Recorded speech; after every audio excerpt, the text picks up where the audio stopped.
Tech for Seniors, episode 65.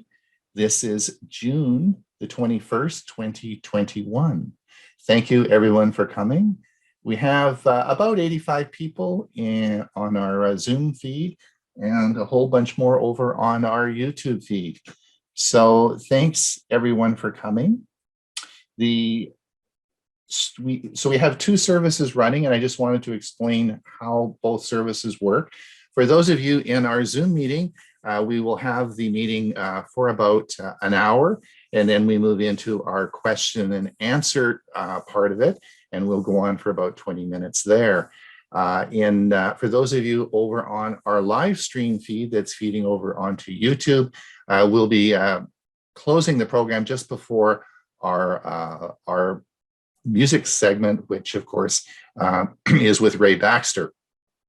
And so we'll be closing that just prior to usually about 10 minutes to the top of the hour. If you want to come over to our Zoom meeting, then please just you can just click the link and we'll let you in, and then you can we'll do our question answer segment. Again, thank you so much for coming and listening to us. We certainly get our enthusiasm from you guys and for everybody that's there. We have some big news today for you. Lots of exciting news. As you know, we also broadcast on Thursday. We have a live, our live. It's called Tech for Senior Live, and we talk about all the current articles that we post to our Facebook page. Last week we had, of course, you all know Bill James. Bill is the gadget guy, and we had him on, and he was talking all about the gadgets. We had an enormous pouring out of people watching that, and it was a very successful show. So we got together and made Bill a proposal, and he's agreed. Here's the big announcement this week. Bill has agreed to join the staff at Tech for Senior.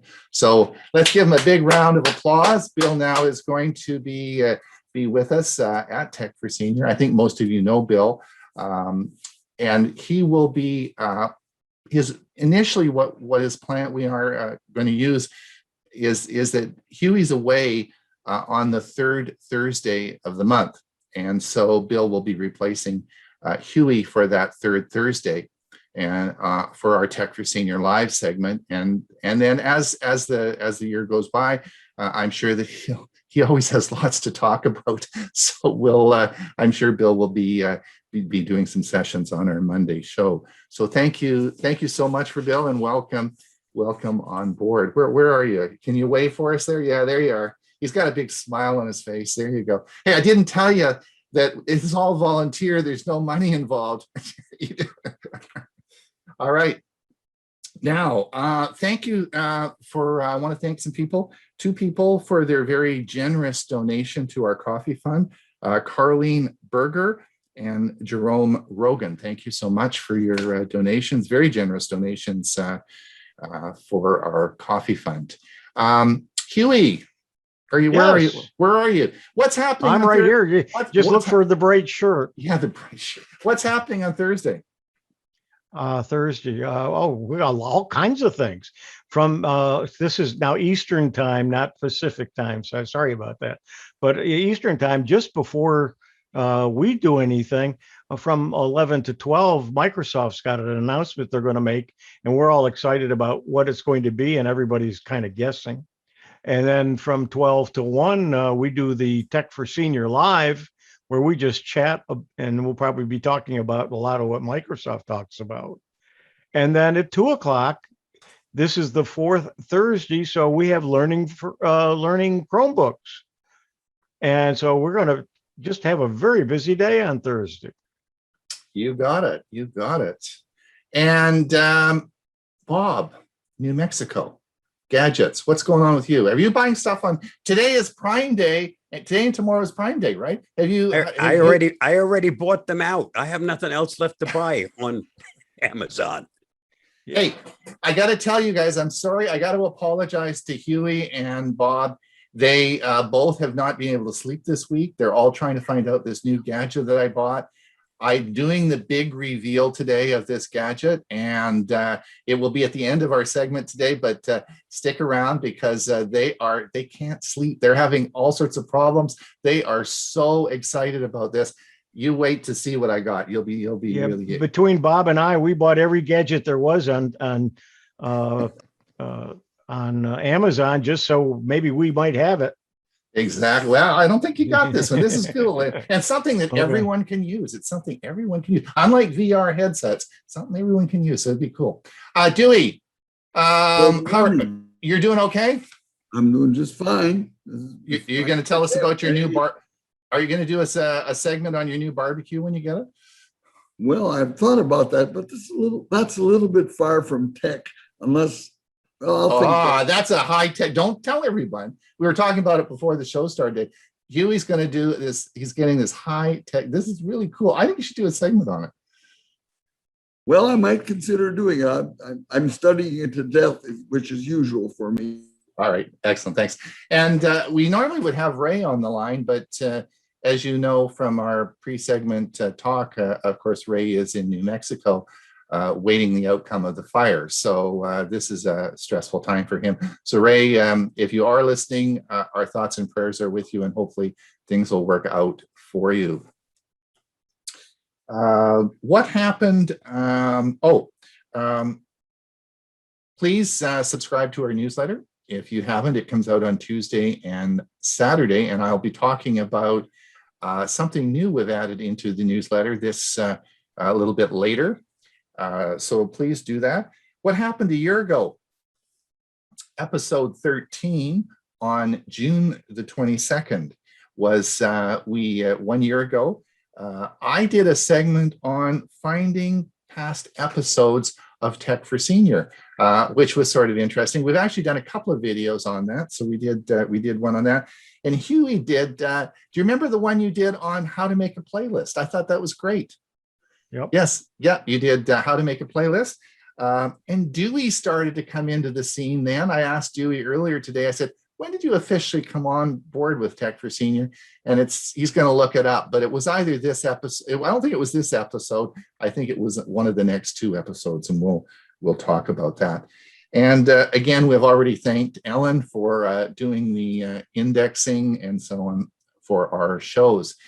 Bob, are you ready to roll? I am, and this time I'm going to make sure share sound. Share is that actually darn sound. on. Yep.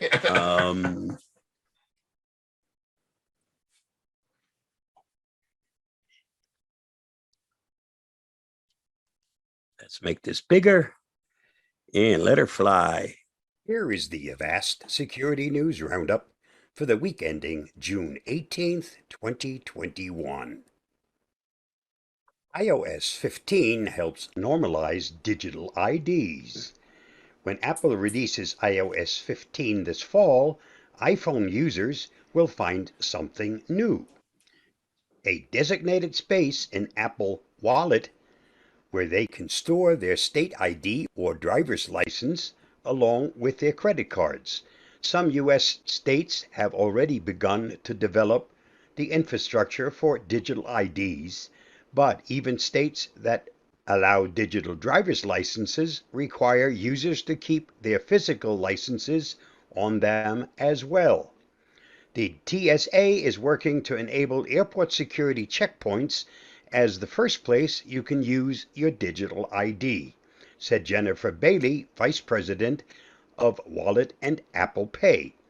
Apple did not release specifics, however, as to whether the digital ID protocol will adhere to any existing standards, such as the one drafted by the International Organization for Standardization. Whether we like it or not, our life is becoming more digital every day, and having official digital ID is something that is coming, said Avast researcher Louis Carones.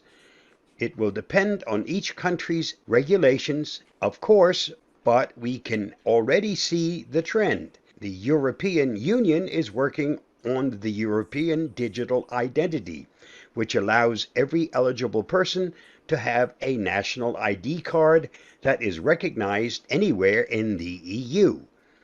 operated via digital wallets, available on mobile phone apps and other devices.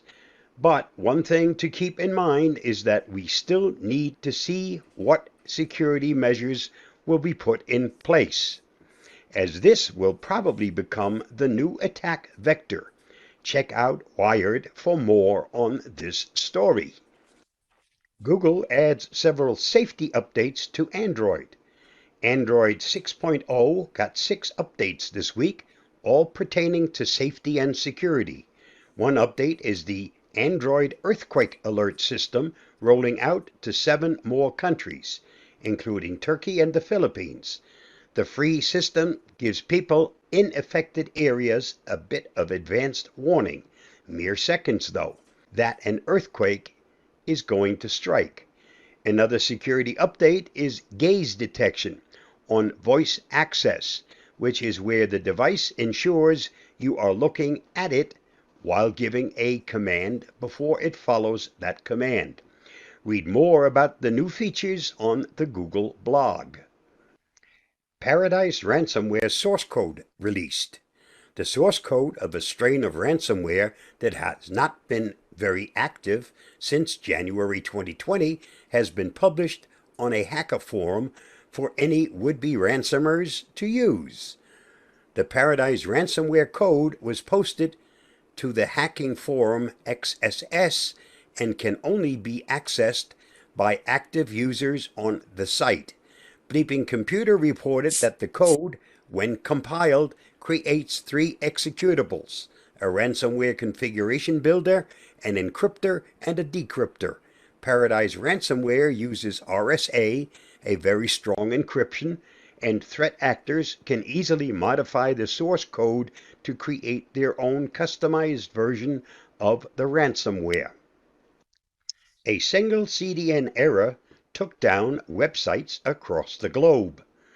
Last week, Content Distribution Network, CDN, Fastly, experienced a configuration error which caused some major websites, such as Twitch and Reddit, to go down globally for almost an hour. CDNs are services designed to speed up internet access by storing local versions of websites in close proximity to major population centers. That way, if someone wanted to read a newspaper from another country, they would not have to route through thousands of miles of subsea cables before arriving at the content. The configuration error and ensuing internet blackout incident has put into focus just how truly fragile the internet infrastructure is. For more, see the face. Windows 11 or not? Rumors are all over the internet. There's even an unofficial download available. There's currently more hype about Windows 11 than there was about Windows 10 when it was first announced. As a Windows insider, many of the features shown are very similar to improvements and enhancements promised for Windows 10 21H2, due to be released this fall. You know what they say about curiosity. Please don't give up one of your 9 lives just to test this unofficial release. Microsoft will be holding their big event on 6/24/2021, which is only a few days away. Wait for the official announcement. If you're interested in watching the event, follow the link listed below. Apple bans hookup apps, but not dating apps. To clarify what it meant last week when Apple announced it would soon be banning hookup apps from its App Store, an announcement that sparked much grumbling on social media. A spokesperson told The Guardian that the statement pertained to overly sexual and pornographic material, and not dating apps. Some users feared Apple was referring to Grindr or Scuff in the initial announcement, dating apps that cater to the LGBTQIA+ community. The company did not specify which apps would be affected, but it did define rejectionable content as explicit descriptions or displays of sexual organs or activities intended to stimulate erotic rather than aesthetic or emotional feelings. Am I really blushing? How to protect children from online predators. Platforms on which strangers can make contact can potentially be used for online grooming of children, especially if the platform is one that parents don't understand themselves. Online grooming of children by sexual predators is a topic that people hate to think, much less talk about. For a parent, the idea of an invisible predator lurking in the places their children are supposed to be safe can feel terrifying to the point of overwhelming. But in order to keep kids safe online, it's essential that parents start explaining online grooming early and repeating the conversation often. To learn more about protecting our children, please read the excellent article by Emma McGowan. Follow the link below. That wraps up this week's edition of the Avast Security News Roundup. Stay safe, stay secure. I'll see you next week. Bye-bye. Thank you, Bob. Great news as always. Just to let everyone know, next week we're going to do a big segment on ransomware. So please stay tuned to that. Bob has done an excellent job in producing a show, and will be mostly on security next week, and that will be on ransomware. So stay tuned for next week. Now, Dewey, we'll get to Dewey's segment, Dewey's Tech Talk. Let's see what Dewey has to say today.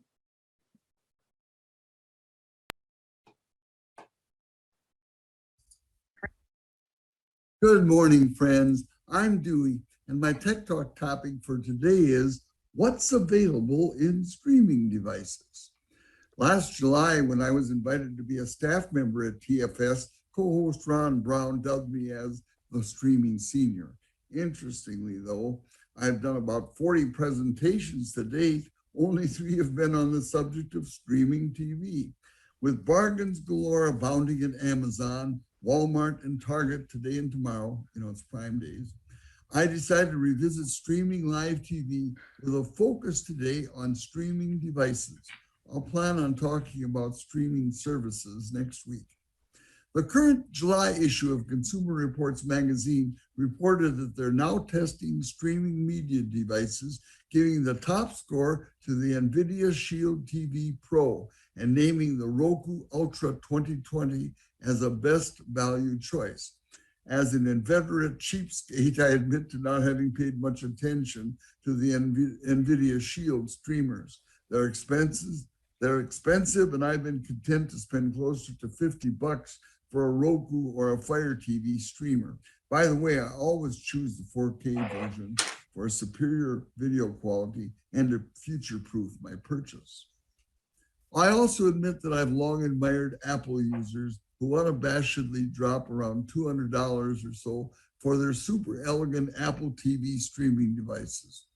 Also, I've recently come to realize that NVIDIA Shield streamers are equally elegant streaming devices in the Google ecosystem.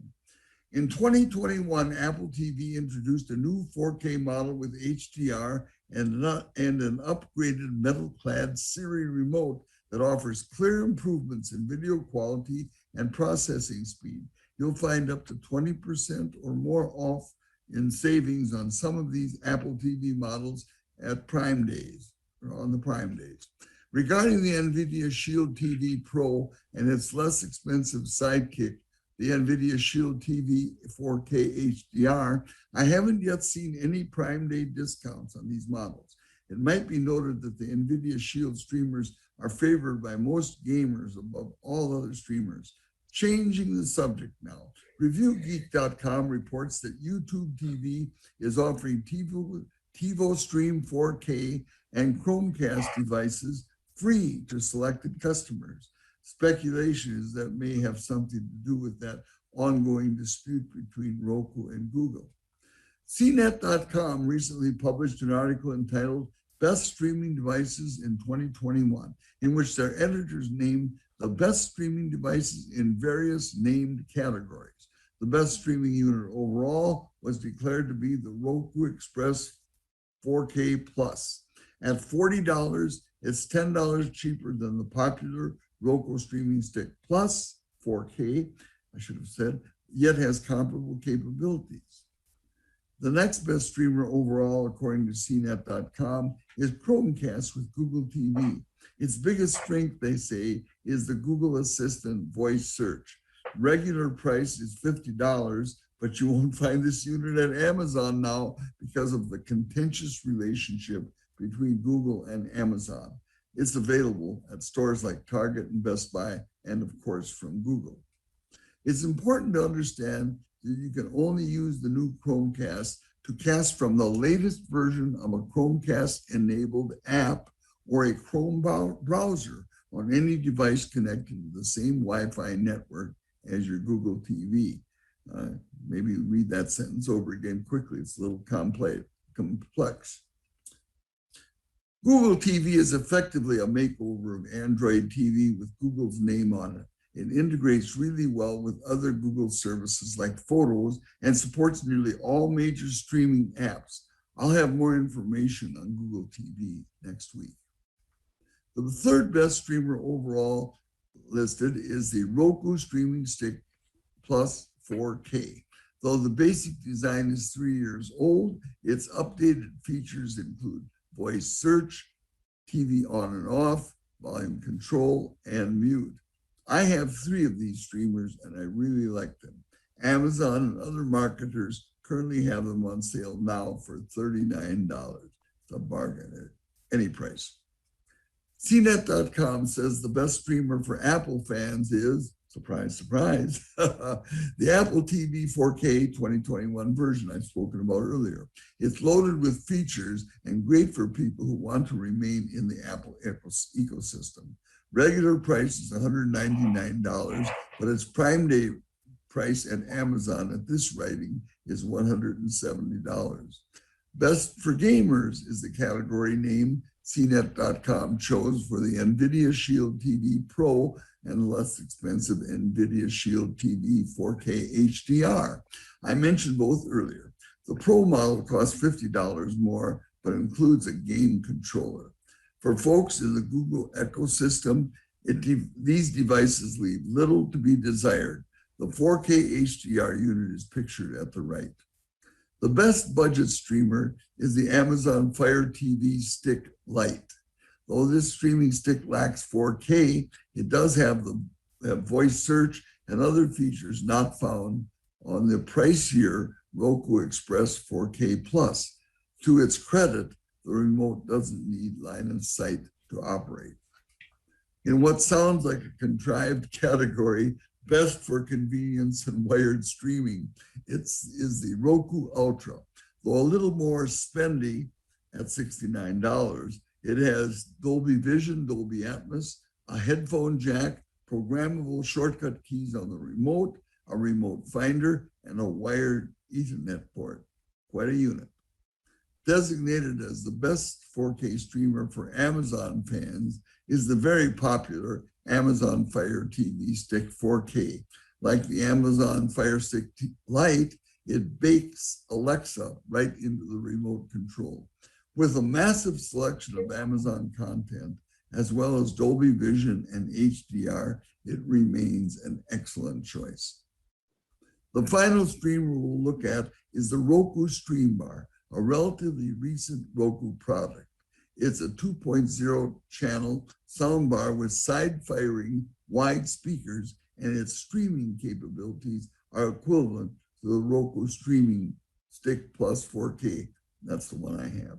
It's $130 at Amazon Prime, but currently on sale for $99. And I think that's a bargain. Well, that wraps up this review of the most highly recommended streaming devices you can buy, especially on this Amazon Prime kickoff day or whenever. If you happen to be one of those rare techie type persons who hasn't yet ventured into streaming live or pre-recorded TV, I really hope you'll live it up and take the leap. Well, that's my Tech Talk story for today. and I am really sticking with it. Thanks for watching. Stay safe, and we'll see you next week.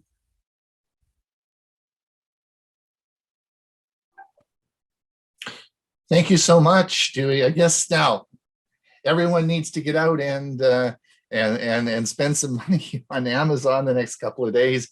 If you don't stream, or you're not a streaming person to stream TV, particularly from YouTube, we've talked about this a lot over the past year, and it is most of the TV that I watch. So I would encourage you to do so. Now I wanted to just share my screen again, and I wanted to talk to you just briefly on Ray's music. And let me just, if Ray's watching, it's too bad he isn't here today, but let me just share my screen again. And I'm just going to share this with you. I'm going to bring you to the newsletter that's coming out tomorrow. And I wanted to show you this article, and this is about, of course, Ray's segment. You know, I put Ray's the information he gives me, and it goes into his segment. But what we've done, or I've done, is we've made a playlist of all Ray's tunes for the past 50 recommended music segments he's done. We've put these all together in a playlist, and you'll see the playlist is here, and you can simply click this link and it will save it to your playlist. It'll save it to your to YouTube for you, and you can use this either on your portable device, your phone, or save it onto your computer. The playlist contains all 50 songs that Ray has recommended. So all the songs at the end of our show where you're doing the toe tapping, and there's such great shows, you can listen to them all now as part free of charge, and it's a playlist, and all you have to do is click on this and save the playlist. If you have it on your phone and you're out gardening or doing something, there's over 3 hours of music on there. So it is streaming. You're not downloading it onto it, you're streaming it, but YouTube will keep playing those segments, and it will go through all 50 episodes. Now, all you have to do is just save it once, because I will be adding each week when a new segment comes on. I'll automatically add it for you, and so you'll always have, once you have this playlist, you will automatically have the list of all the songs. So I just thought I would share that with you, and that will be out in tomorrow's newsletter. I wanted just to share with you Saturday's newsletter. For those of you who looked at the last Saturdays, you will find over the past year, we've done a lot of videos on how to find things and how to do things within Tech for Senior. And you'll see here on the Saturday newsletter, you'll see links to all of the videos Hewie and I have made on finding your way around Tech for Senior, searching our index, finding past episodes, watching TFS on YouTube, and TF the live stream explained. So we have a lot of informational videos that are out, and the links are all there in our Saturday's newsletter. So again, thank you, Ray, for doing this, and thank you for all your songs, and we can just sit back and listen to them now, and it'll be great. All right, so that I just want to let everybody know about that. Hewie, are you ready to roll? I certainly am. I have to share my screen, share the sound. Good. Thank you. Bring this up, and I'm ready to go. This is a Windows 11 preview special for Tech for Seniors. I'm Hewie Poplock. On June 24th, Microsoft is having a special preview of what's next for Windows. But this past week, there have been a lot of leaks of what might be coming on June 24th, just a few days away. Let's see what is being shown as part of that leak.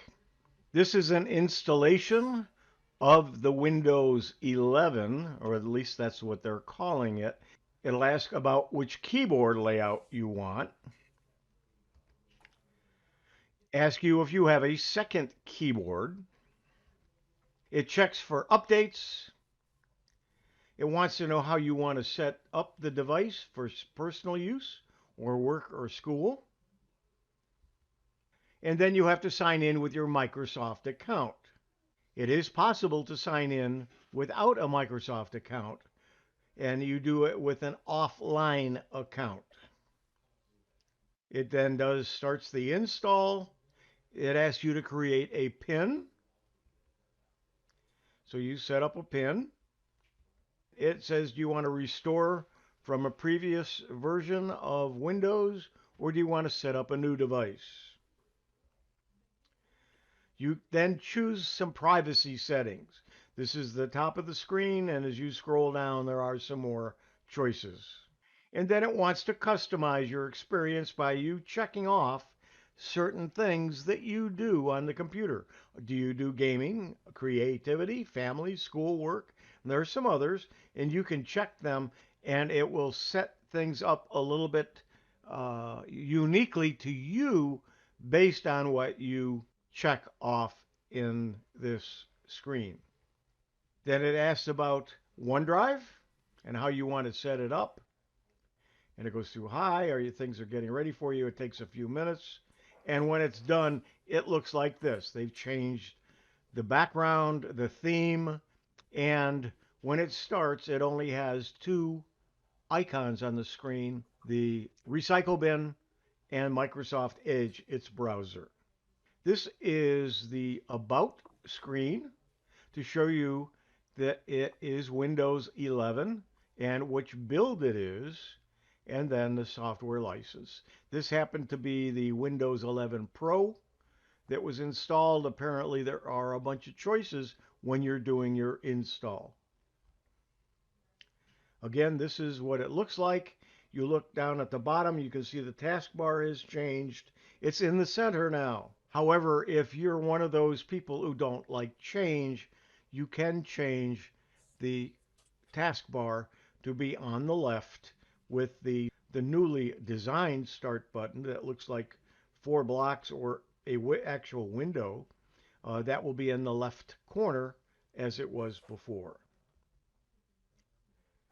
When you click on the start button, you can see all apps, or you may see something like this at the bottom. Your search button will come up and look like this. So the search bar is not on the taskbar. Next to the search button is the new desktop. And you can have multiple desktops by pressing that button. Those you can see, you can have desktop 1, desktop 2. So you can have different choices. And this has been in Windows 10. You can have widgets, and this is the weather widget. But there are other widgets that you can install, and that's the widget button on your taskbar. Again, any of the icons on the taskbar can be removed or moved around on the taskbar. Here is the start screen, the new start screen. Notice the icons have changed. You have the pinned items at the top and then the recommended underneath. You don't have to have anything pinned if you don't want. And then you also have the All Apps button that gives you the list that you used to see on the left-hand side of your Start button. If you hold your mouse over the Maximize Minimize button, you'll have a choice on how you want to have your screen look for productivity. You can have side by side, but not even. You're going to have two smaller windows with a larger window on the left, or you can have four small windows open. And you can set it up by clicking that, and then you click which box you want it to be, and that window will then be in that position. Here's what File Explorer looks like. It looks much the same, however, the icons have all changed. Here are your choices for the setting up of your multitasking window. Microsoft has a new storefront with a different look.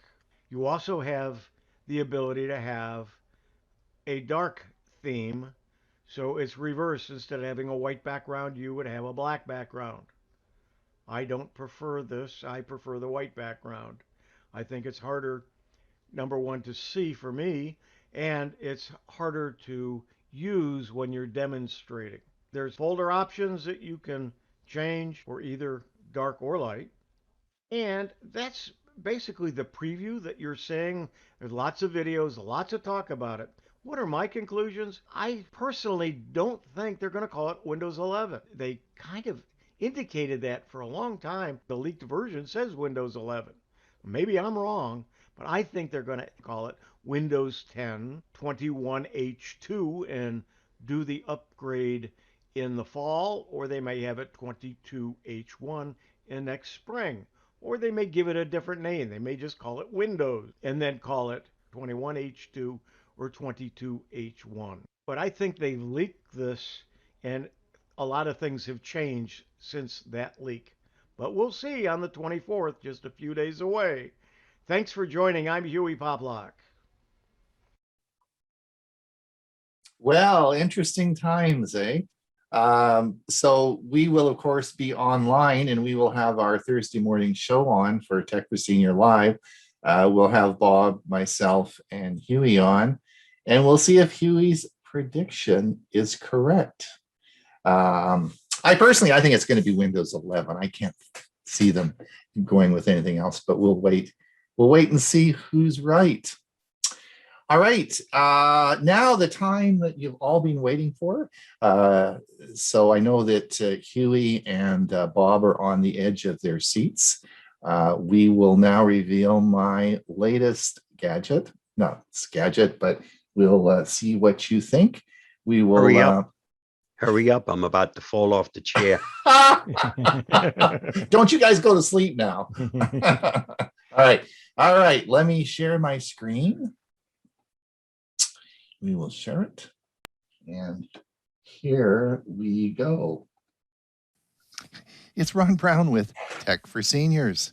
Today we're going to talk about mopping with the Braava Jet 240. Now you remember the like and subscribe. If you like this video, please click the like. And if you want to see more like this, please subscribe. Let's get on with the show. Now, a goal at Tech for Seniors has always been to help seniors live independently. In order to do that, though, there are 4 things that must occur. First of all, you must have access to health care and be able to follow it. You need to do shopping and purchase food. You might want to watch the video, Let's Go Shopping I've done. I'll leave a link up top. Also, you'll need to be able to perform personal care and, of course, clean your own home. And that's what we're going to talk about today.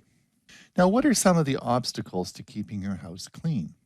Well, obviously, there's financial. Can you afford a housekeeper? Do you want the housekeeper in your home in this time of COVID? Do you trust that extra person? Maybe we can use technology to help keep your home clean. You may have mobility issues. You may not be able to get down and get the vacuum under the bed.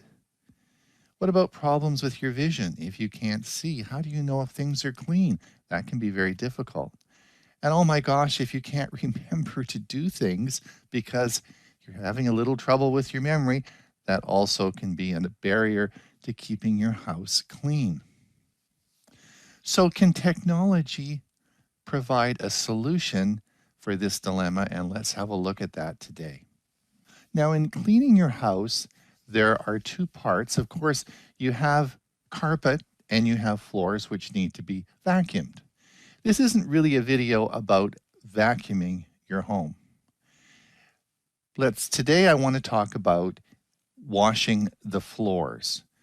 Difficult task if you have to get down on your knees and wash them. So let's see if technology can help us. Now, the traditional way, and the one that we've always done, is we have a steam mop, as you can see on the right side. But today I want to look at some of the technologies that are available for you that will help you do this, such as the vacuums will. Now, yes, there are vacuums, robotic vacuums, that do both. They vacuum and they wash the floors. Pretty cool. But these are dual function machines, and they're often very expensive. And the reason for this is they require 2 extra features that robotic vacuums usually don't have, and that is they need a water reservoir, and then they need a mop attachment to be placed on the bottom of the machine. This adds complexity and often makes these devices over $1,000. So do you have to spend all that money, and does it work any better than a steam mop? Well, let's have a look at that. So the one I purchased was called the Braava Jet 200 by iRobot. It was $170 US. Now, the Braava Jet 200 is inexpensive, only costs $170. It has a precision spray and has 3 types of sweeping. It can do a wet, it can do a damp, or a dry sweep. And I'll explain that in just a minute. Now, where I got a lot of my information for this presentation was a YouTube site called Vacuum Wars. And this is an excellent site. They do quality testing, and they test a lot of vacuums and have standardized testing. And if you are interested in this area, I would encourage you to go to that site, and I'll leave a link in the show notes. Excellent, excellent presentations. They recommended that a single purpose unit works better, and that's the way I went. Rather than getting a vacuum mopping combination, they said it's cheaper and they work better and they're much simpler. Now, in the iRobot line, there are 2 models. There's the M240, and that's the $170 version. That's the one that I bought. And then there's the M6, which is $450. Now, what is the difference between the 2? Well, functionally, they do essentially the same thing, but the M6 has more advanced navigation. It has LiDAR and more sensors on it.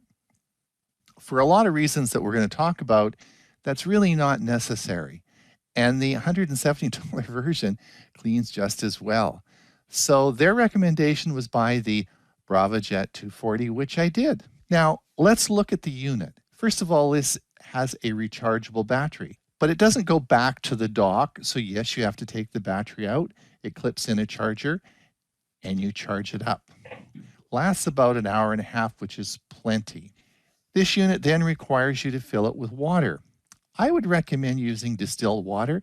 It really doesn't take much water to fill it up. So distilled water would be the best. There are 3 cleaning pads that you can use with this mopping vacuum. On the left, you'll see what we call the wet. In the middle, you'll have the damp, and on the right side, you just have a dry duster.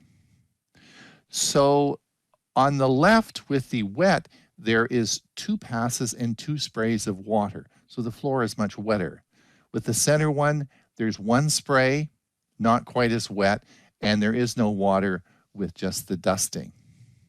And you have your choice between these 3 pads. They're disposable and certainly interchangeable. Now, connecting the pads is easy. There's a cardboard plate on the back of them, and they are coded. So that's how the mop knows what it's going to do. And remember, you have 3 choices. You can use the wet mop, which of course has 2 passes with a spray, so it's wetter. Or you can use a damp mop. It has 1 pass with a spray. It's faster because it doesn't have to go over the same area twice. And then you just have the dry mop, which is like a duster. So that's easy to slide these on. They do make these in washable, reusable ones. So far, all as I have tested is the disposable ones, and they are about $1 a piece. Let's see how easy this is. You fill it up with water, put a pad on the bottom, and carry it to the floor with the handle, closing it.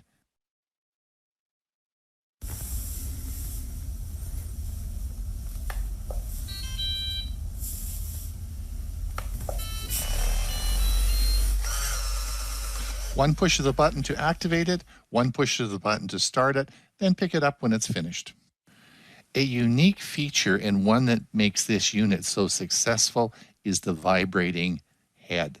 Watch the head of the mop again as I start it, and you'll be able to see the vibrating head. This makes the cleaning outstanding. So, what's my experience in the past 2 days? Well, my wife's delighted. I'm running around cleaning the bathroom floors. She couldn't be happier. Well, the first thing is the floors must be clean of debris, because remember, this is a mop. So it's just going to push large chunks of dirt around.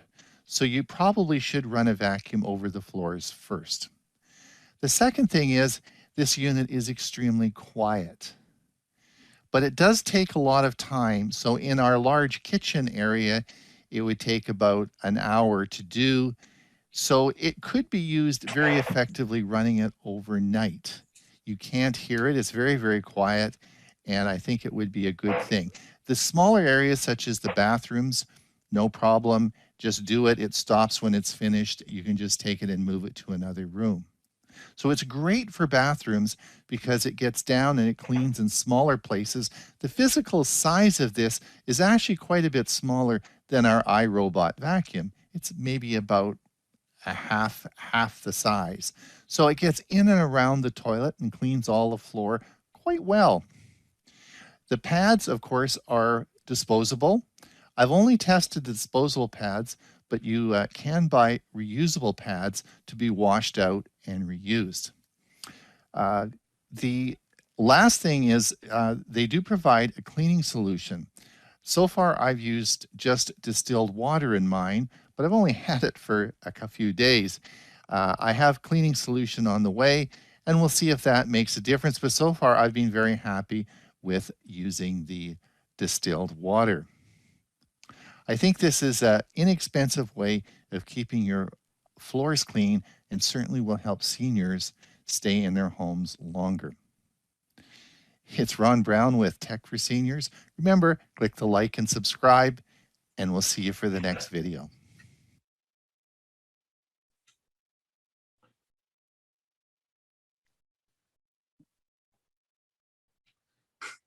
All right. So, Bob, have you run out and did you order one already? You're muted. I haven't bought that one, but I have been talking to my friends to find out whether or not they're going to come out with a mop. Right. Wise. Uh-huh. Yeah. One of the things I didn't mention, and I should have put it in the video, I'm sorry I didn't do this. They're between the M6 and the 240. The M6 is much larger. And if you had our house is a combination of mostly carpet, and of course the bathrooms and kitchen area are of course linoleum. So it does make it works well for us. But if you had a house really had no carpeting and you had it all hardwood floors or all tile, then it would take the 240 is too small. You'd really want the M6, which is bigger. One of the problems that one of the great things about the M6 is it has all this LiDAR and da. But one of the issues is these vacuums won't go on carpet, right? And so if you had it all programmed to go 2 rooms over to do the you had the M6 and you had it programmed to go two rooms over, but it was across carpet, it wouldn't do that. So the whole thing about this navigation thing isn't so big with the mopping part. But if you did have a whole house that had all, like I guess down in Arizona and maybe in New Mexico, like there's a lot of tile and hardwood and stuff like that rather than carpeting. So then you probably would want the larger one. It just takes a lot less time. All right. We can certainly have questions about that. If you have any questions, we'll deal with them in the question and answer. I think it's a great product. As I said, my wife couldn't be happier. She's just happy. I'm running around cleaning the bathroom floor. You want your husband to get excited about cleaning the bathroom floor? Get one of the devices. Get one of the devices. She thinks it's great. So anyway, listen, we're going to stop the live stream now. We're going to move into Ray's segment. Ray, of course, isn't here. I'll be playing that. but I'm going to stop the live stream. For those of you who are over on our streaming service, thank you for coming. We'll see you the same time, same place. We have room over here on the Zoom meeting. If you want to pop over and see us in the question and answer, just come on over and we're happy to see you then. So we'll just hit the button here and I'm going to start the live stream. And we are going to come over now and Ray has pre-recorded his segment today for us. Thank you, Ray. And we hopefully he's listening somewhere. We'll start now and I'll just go back and we'll share my screen.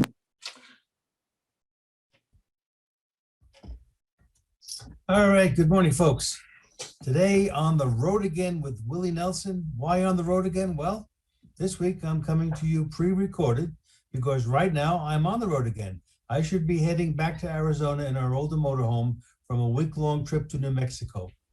In addition to camping at the Bottomless Lake State Park near Roswell, our plan was to check this town out to see if there really are any aliens from outer space, and also to visit the Ruidoso Downs racetrack to watch some quarter horse racing. Now, as a matter of habit, each time I leave on a camping trip, you can be sure that somewhere along the way, the Willie Nelson song On the Road Again will be playing. Now, I do realize the intent of the song is about a singer's life while on tour. For me, though, it's the perfect tune to play while pulling out of the driveway. By the way, On the Road Again received the Grammy Award for Best Country Song in 1980. Now, Willie Nelson, and there's a picture of him without his facial hair. He's a Texas native and arguably one of the best known individuals in the world of country music. He's been active in this music business since 1956. There's too much to mention here for all of Willie's accomplishments since then, but a notable achievement would be he helped create a country music subgenre known as outlaw country. And that led to his joining in the mid-'80s the Highwaymen, which included Johnny Cash, Waylon Jennings, and Chris Christopherson. Now, most everyone knows the problems Nelson had with the IRS, seizing his assets in 1990. He released an album titled The IRS Tapes, Who'll Buy My Memories? And all the profits were destined for the IRS. Ultimately, all the lawsuits were settled and Nelson was cleared of his debts. Now, the annual Farm Aid fundraiser, and this was started by Willie Nelson, Neil Young, and John Mellencamp back in 1985, and it celebrates family farmers. That was held virtually last year due to COVID-19. So in this clip, we see Willie Nelson at the age of 87, and take a close look at his guitar, which looks about the same age, singing my favorite traveling song, Willie Nelson, On the Road Again. All right, here we go. I was telling Ray when he submitted the segment for me, I said, we lived in a fifth wheel for 2 years and we traveled across Canada, the United States. And as we left each campground that we left, we always played that tune. We had it on I guess it would be I was going to say cassette. No, it wouldn't be a cassette recorder, but it was. But we played it every time we left the campground. It was really sort of exciting, same as Ray does. Now, for that tune and all of Ray's tunes that he's recommended, that playlist already has Willie Nelson's song on there, so they're all available for you. So thank you everyone for coming today. We'll start our question and answer segment in just a second. I want to thank Bill James for coming on board. Welcome, Bill. Welcome to Tech for Senior. We look forward to having you here. Bill, of course, is a good friend with all of us. We know Bill very well, and I think that this will just make our family stronger and certainly as we start to move around and open up a little bit, I'm sure there'll be some scheduling issues. So the more the merrier. Don't forget, on Thursday, Thursday, we'll have Tech for Senior live, and we will be broadcasting and talking, see if Hewie's predictions come true regarding Windows 11. That'll be interesting to see. So hopefully have some information for you before that starts. We also have Learning Chromebooks. If you have any interest in Chromebooks, let's certainly we'll be doing that this Thursday. If you have already signed up for Learning Chromebooks, you don't have to re-sign up again. He will be sending a notification out this Monday today and also on Thursday to remind you. It'll have the links in there, but you do have to register. We do want you to register. The registration links can be found on our website, on Hewie's website, in our newsletters. They're all over the place. Just make sure you're registered. But if you have registered, you don't have to do it again. Just once is all you need to do. I don't, hopefully we all wish Ray well, and I hope that his home is okay. I hope his records are okay. Our thoughts and prayers are with you, Ray, if you're listening. Thank you so much for the Willie Nelson segment today, and hopefully you're home safe and sound. Thank you everyone for coming today. We'll open it up now. Whoa, we've got all these hands up. Hewie, what do you want to talk about? You've got your hand up.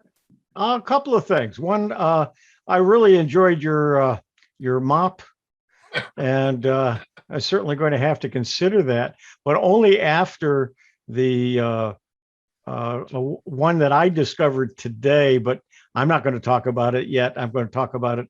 I'm going to put together some unique things that are out there and put that together for an up and coming session.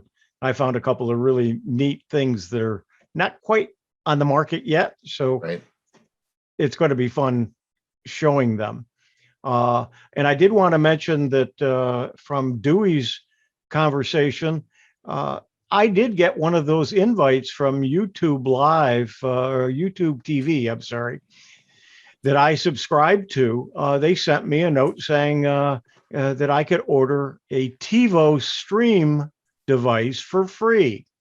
And I really doubted, and I'm going to actually write an article because I've got some screenshots, and I doubted that was an actual thing, but I did some searching through the email itself, couldn't find anything wrong with it, went to TiVo, and I ordered one, and it is on the FedEx delivery truck for today.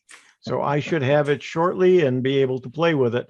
I've never seen the TiVo streaming device, and so I'm anxious to see what it does and why it might be a little bit different than any of the others. So I have not seen any reviews on it at all either. So that's coming. I expect that's coming, right? Yep. And then I also Saturday, and I even posted this on the Facebook page for Tech for Seniors, that you could go to your Amazon Prime, and by using your device in Miss A, you could order some of the Amazon products Saturday.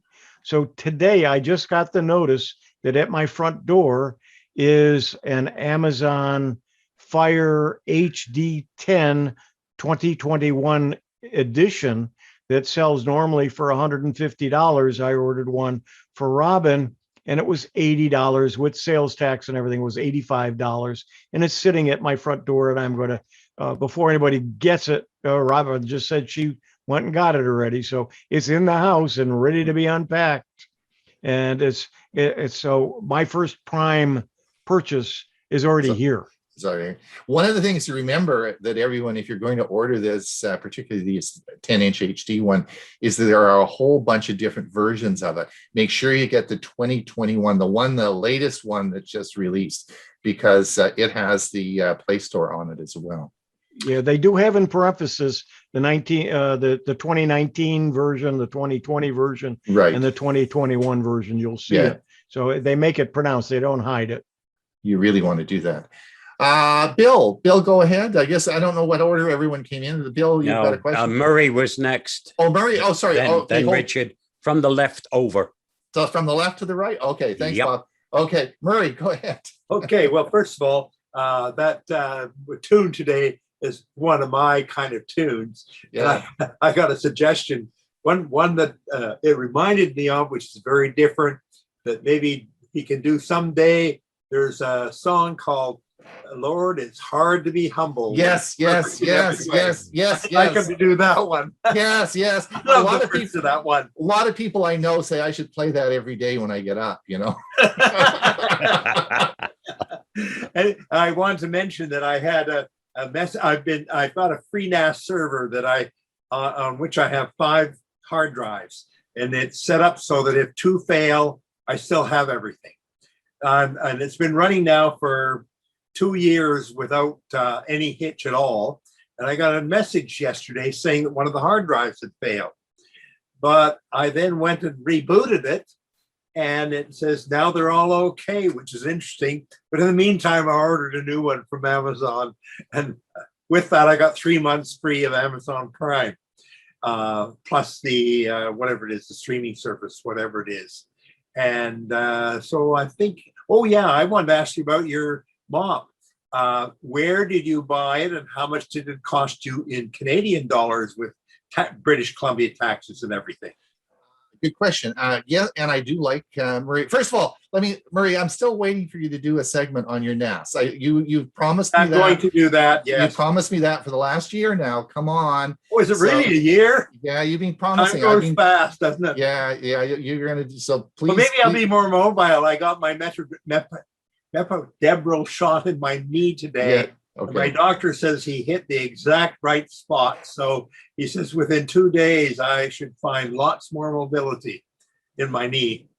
So and I really do like the mop. I mean, I like my vacuum as well. I mean, I like my iRobot vacuum, which is great, but I love the mop. I think that it is perfect. It really does work well, and particularly for bathrooms and getting around the toilet and all that around. Oh, it works great. It was $200 Canadian. I bought it on Amazon. If you look over to the bottom right, you'll see that frequently you can get it from the Amazon warehouse, and it's an open box or an unused. It's not usually a return. This was a brand new one, and I got it for about $40 off because I ordered it from their Amazon warehouse. So it was $200 Canadian. And oh, by the way, for cleaning solution, you might try just adding some vinegar to your water.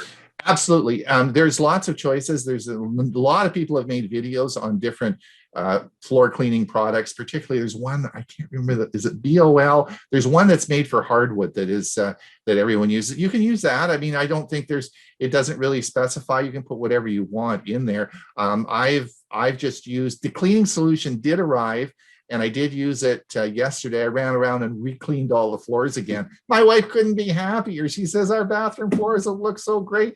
So she's so happy. And so our anniversary is coming up in a few days. Hey, that might be a good one for my wife. Yeah, it's great. It really she has one of those steam mops, which works very well, but it does, yeah. And I think, and we're still pretty mobile, and for us, for the particularly large areas, we'll probably still use the steam mop. But I will tell you, this does work well. It is a super, really cool little device. And I think the only advice I would give, and I wish I'd put it in the video, I think if you have a large house, they're all hardwood floors, I would get the M6, because not for the electronics and the LiDAR, but it's just twice the size. It's bigger, and it will do in a lot less time. Well, the one that you have looks like it's perfect for our house, and we're Absolutely. looking at downsizing, so Yeah. It'd be even better. It's great for bathrooms. It is perfect for bathroom shower. And I think that'd be great. We got 3 little bathrooms. They're very small, and even the kitchen isn't that big. Yeah, and it gets around the toilet because it's not that big. It's not as big as a normal vacuum soda does. All right, listen, let's get Richard. Go ahead, Richard. Yeah, does it have a tank on it where it sucks up the water and then you have to dump the dirty water out? No. It's sprays. Basically, what it is doing is it's spreading dirt evenly across your floor, because it's not it sucks up putting the dirt somewhere where you can throw it away. The dirt's still there. It's just evenly spread. No, it's putting it on the mop, and then you have to wash off the mop or throw it away. It's putting it in. It's the same as the steam mop that you would have. It's the same principle as steam mop. The steam mop goes into the pad. It sucks it up into the pad. You hope. Yeah, well, the pad gets dirty. It gets dirty, so it works. I mean, how else are you going to do it with a mop? A mop pushes the stuff around. It sucks it up on the mop, and you wash the mop out, right? So that's how a mop works. Carl, go ahead. Yeah, I just wanted to add to that, and the steam, of course, kills the bacteria. It's not steam. Well, oh yes, it was on a steam mop. It does, but in this case, this is just water that you're putting in there, and it's squirting it as it goes around. Okay, my question was last week.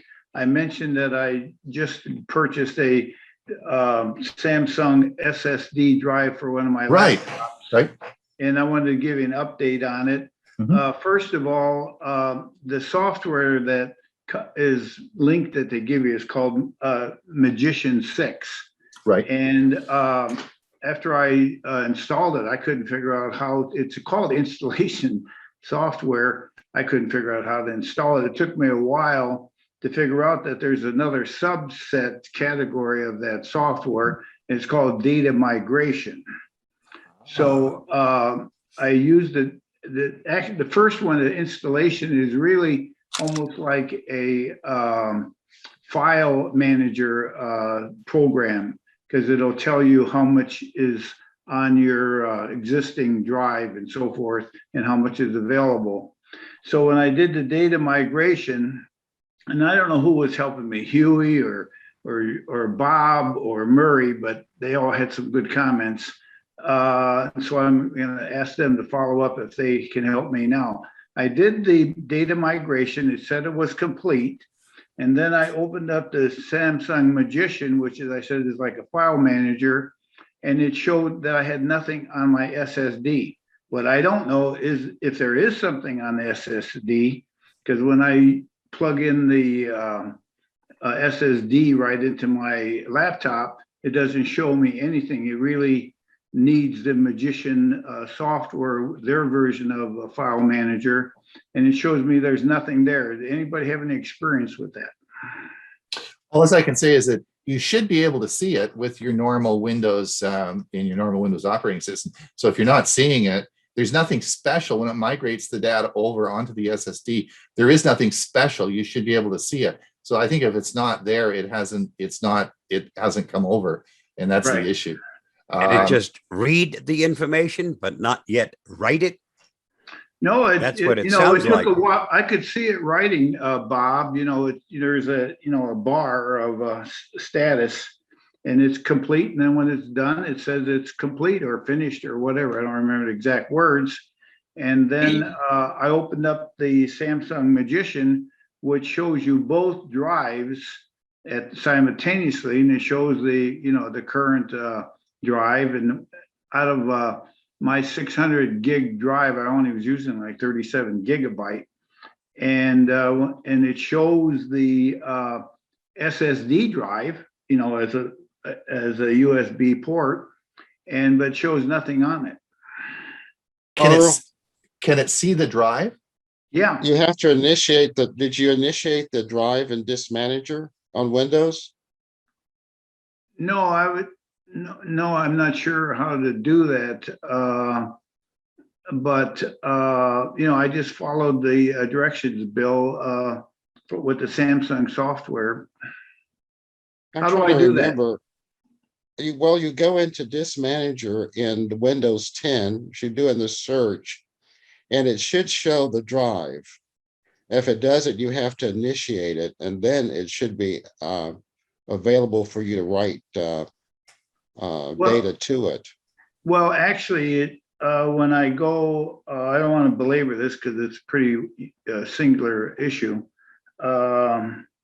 But when I just plugged in the drive itself in the USB port, I will see it, as you would a normal USB, anything you plug in automatically, it reads it.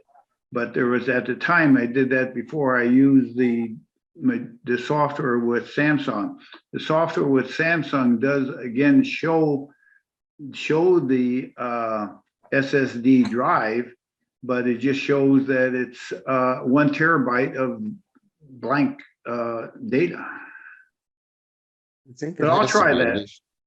Yeah, go to Disk Manager in Windows 10 and see if you see the drive. Okay.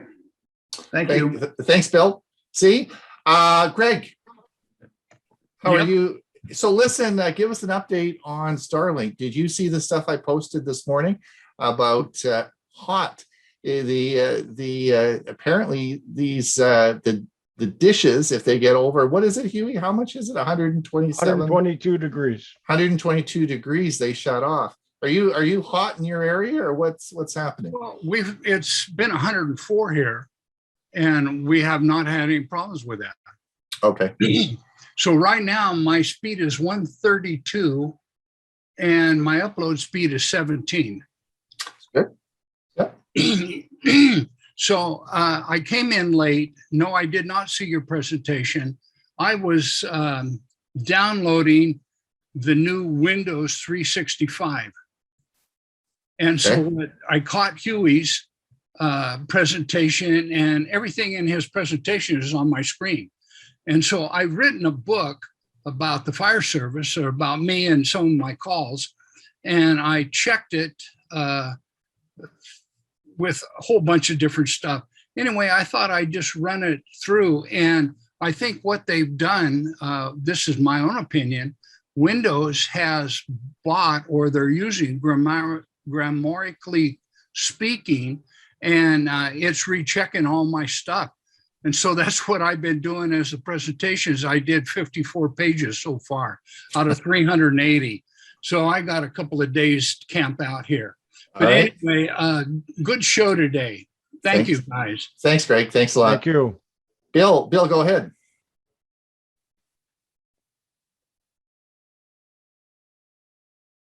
Can you hear me? Yep. Yes. And this is off the subjects you guys been on, but does anybody recall taking their old Samsung S3 phones and putting a voice print with the picture? I'm not sure what specifically. I don't understand what you're talking about. Well, back in the Samsung S3 days, you could take a picture with your phone and you could put like who was in the picture, like a voice print onto the and add it. Yeah.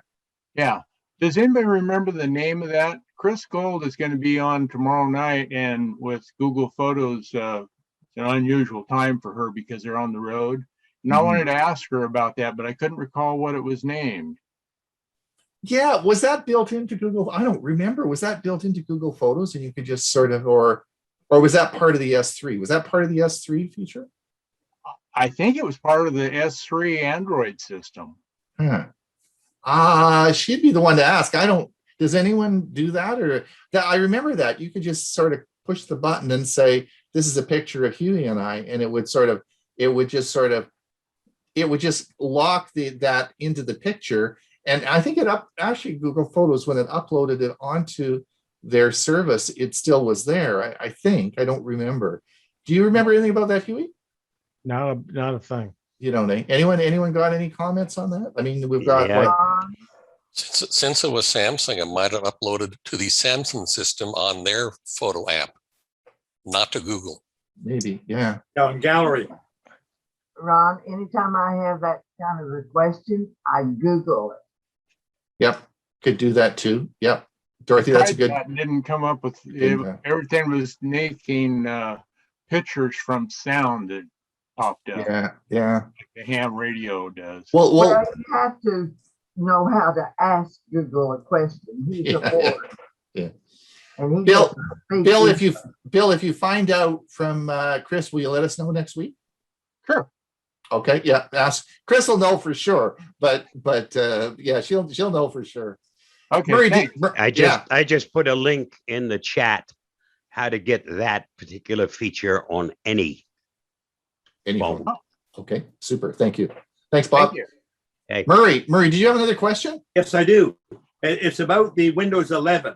I remember about a year before Windows 10 came out, you could download the trial version and be part of the special program.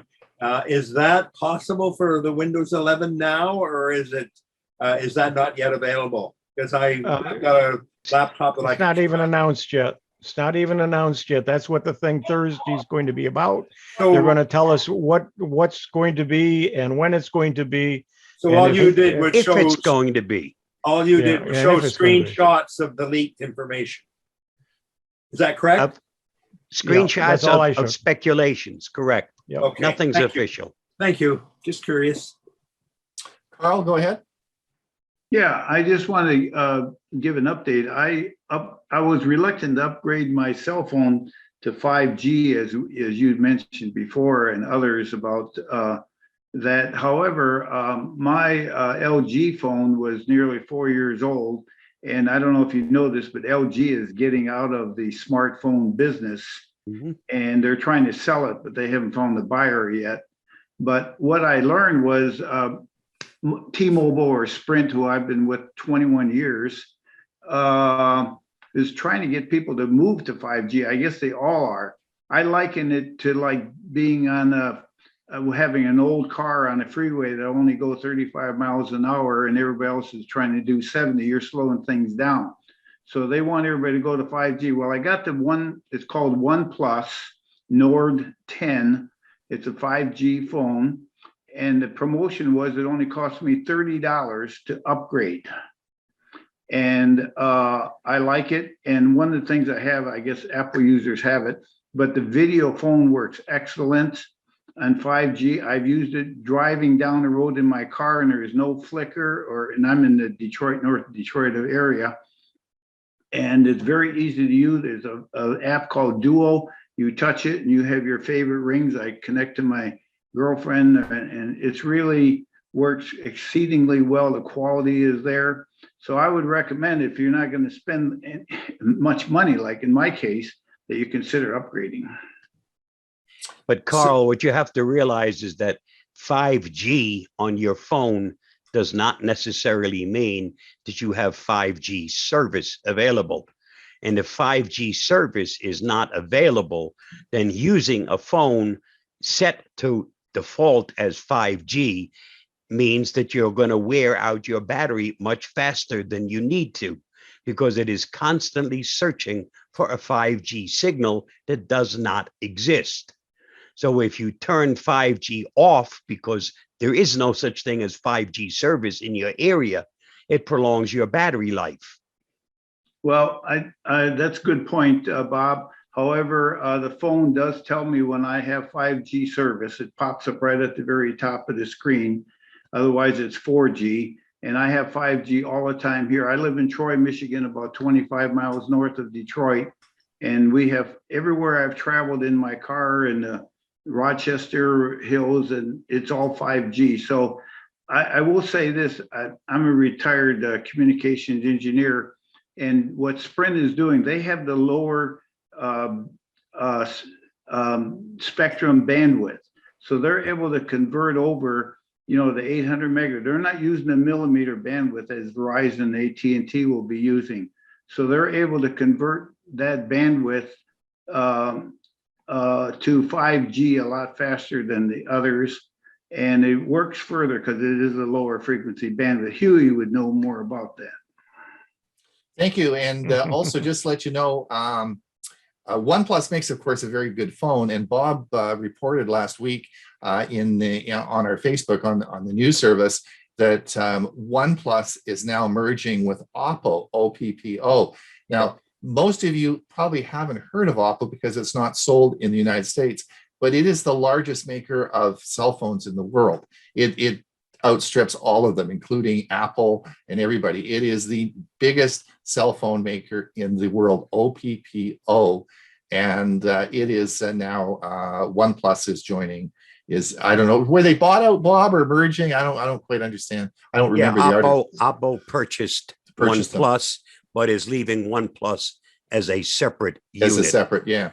Which, if you followed any other of the mergers or purchases, eventually that could be the demise of OnePlus.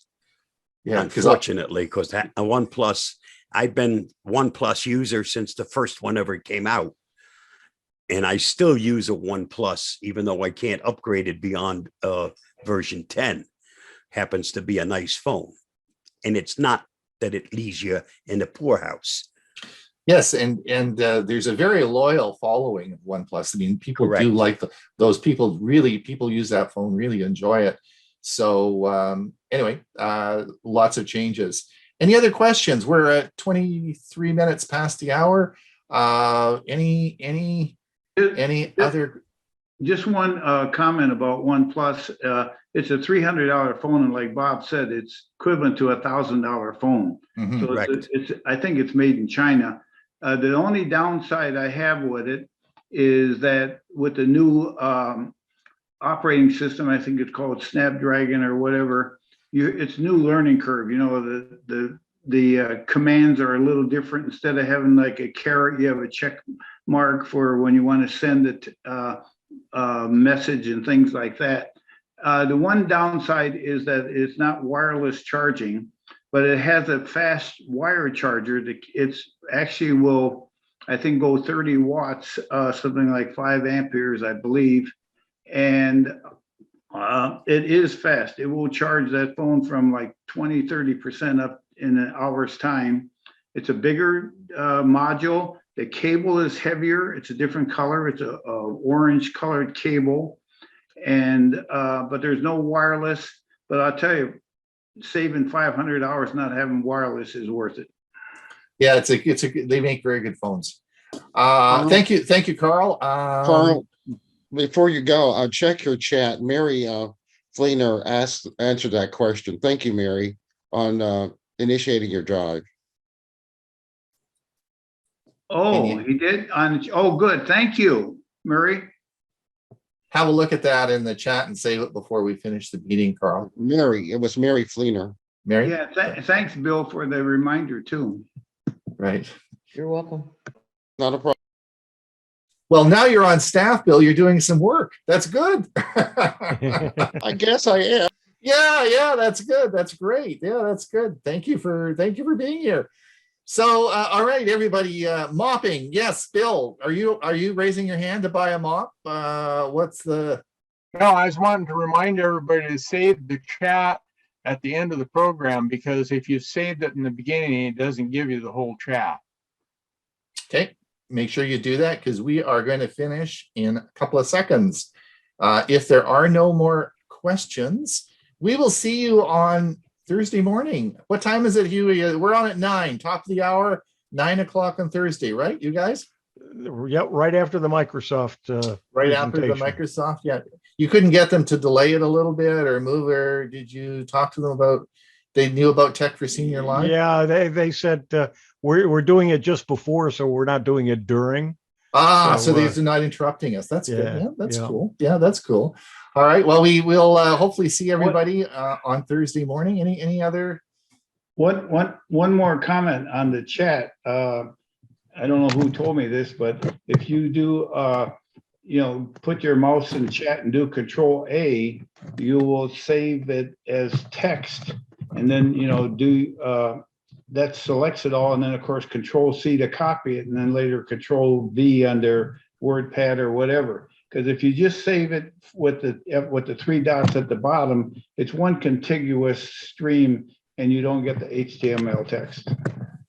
Thanks so much. We will see everybody on Thursday. One more thing. Yes. That Braava thing is now $249 on Amazon.ca. Yeah, well, mine was, I bought the warehouse. That's why I got it for 200. So how do you get to the warehouse then? It's on the right hand side. Just go over on the right hand side in the on the site, and it should say warehouse deals on the side. Okay, thanks a lot. It'll be there. Okay, great program. Yep. See everyone on Thursday or next Monday, and we wish Ray well, and hopefully his house will be fine. So talk soon, and we will see everybody soon. Thanks again. Bye.